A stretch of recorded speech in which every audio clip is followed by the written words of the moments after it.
I read Lovecraft when I was a teenager, ages of 14, 15, 16. And at that time, Lovecraft was very little known.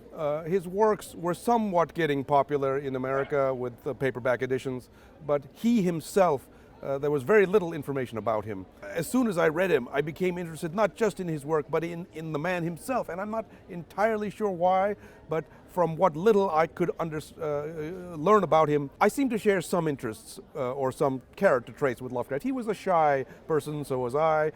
He looked to the past. I did too. I enjoyed ancient history. I didn't really like living in the modern age. He loved cats, and I love cats, but things like that. But as I explored him as a person, from what little information there was, I found he himself was an exceptionally interesting person. And then in 1975, when L. Sprague de Camp's biography came out, it was a revelation. This was the first full-length biography of Lovecraft. It had a lot of flaws, but at the time it was an impressive piece of work. And that really plunged me into the study of his work, because I said, there is so much more to this man, both as a writer and as a person, that people just aren't familiar with. And I said, let me see if I can contribute to the understanding of Lovecraft.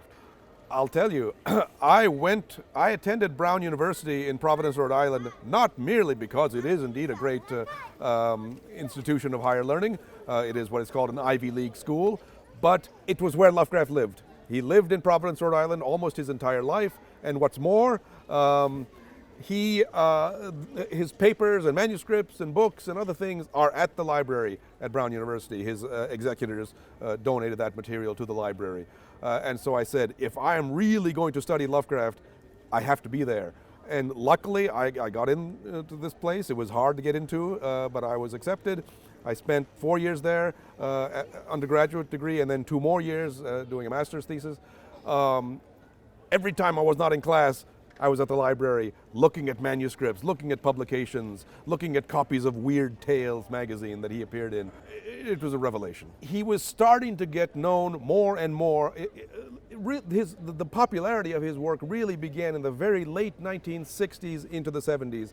This was, of course, the period of what we call the horror boom, when William Peter Blatty's The Exorcist and the novels of Stephen King began to appear. And Lovecraft was both a sort of grandfather to this movement and also was helped by it because the popularity of these contemporary writers led to an interest in older writers like Lovecraft.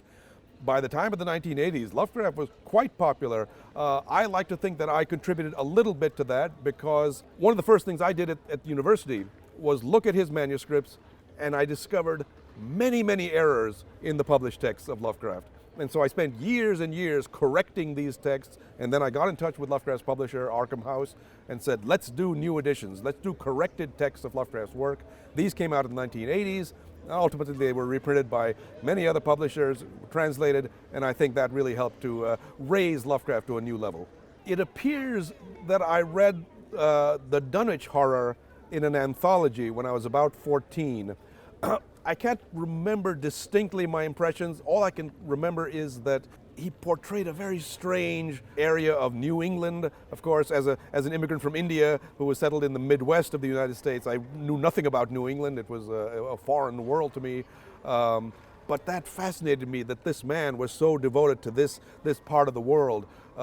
Many, many of his stories are set in New England, and he really became a kind of a chronicler of the darker side of New England.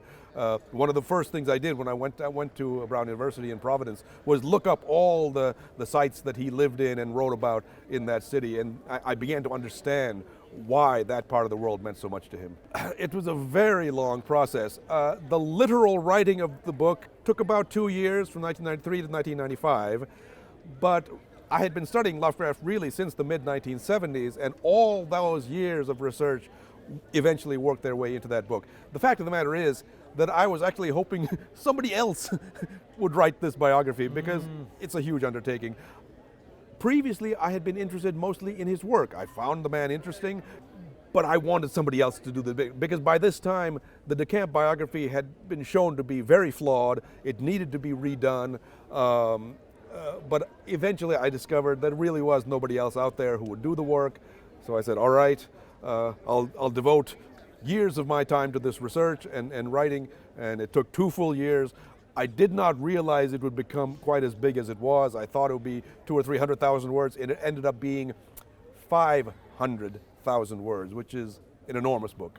There are some dim connections, but some interesting ones. Lovecraft, of course, never left the United States. He would have liked to travel to England in particular, but also throughout Europe. The old culture of that land fascinated him, but he never left the United States. We can turn to a story like The Transition of Juan Romero, written in 1919, an early story.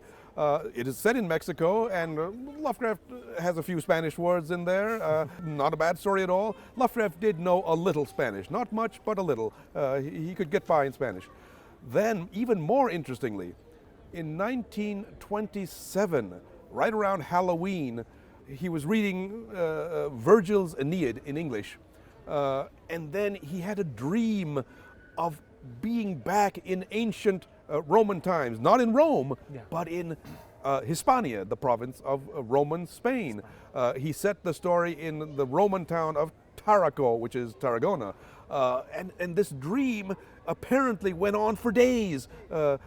Incredibly detailed dream that he had of strange things up in the mountains above Tarragona. A powerful little vignette. Lovecraft himself did not write it up as a story. He sent around accounts of the dream to several different correspondents, one of whom was Frank Belknap Long, and Long did take that account and incorporated that narrative bodily into his novel, The Horror from the Hills, which is set in that very district of Spain. In my judgment, the greatest contemporary writer of horror fiction is Ramsey Campbell, the English writer. He has been writing for 60 years, perhaps. He started when he was very young as a teenager and is now in his 70s, still doing outstanding work. In my judgment, his work is central to the contemporary horror scene because he has raised horror fiction to the level of genuine literature. He doesn't write just to scare you. He writes to express deep feelings about humanity and its relations to the universe. And he has been profoundly influenced by Lovecraft. A number of his novels are explicitly Lovecraftian, but other works draw upon Lovecraft more indirectly, and every one of them is a revelation of Campbell's own sensibilities. He is not just an imitator. He has profound things of his own to say, and every one of his works is a delight to read.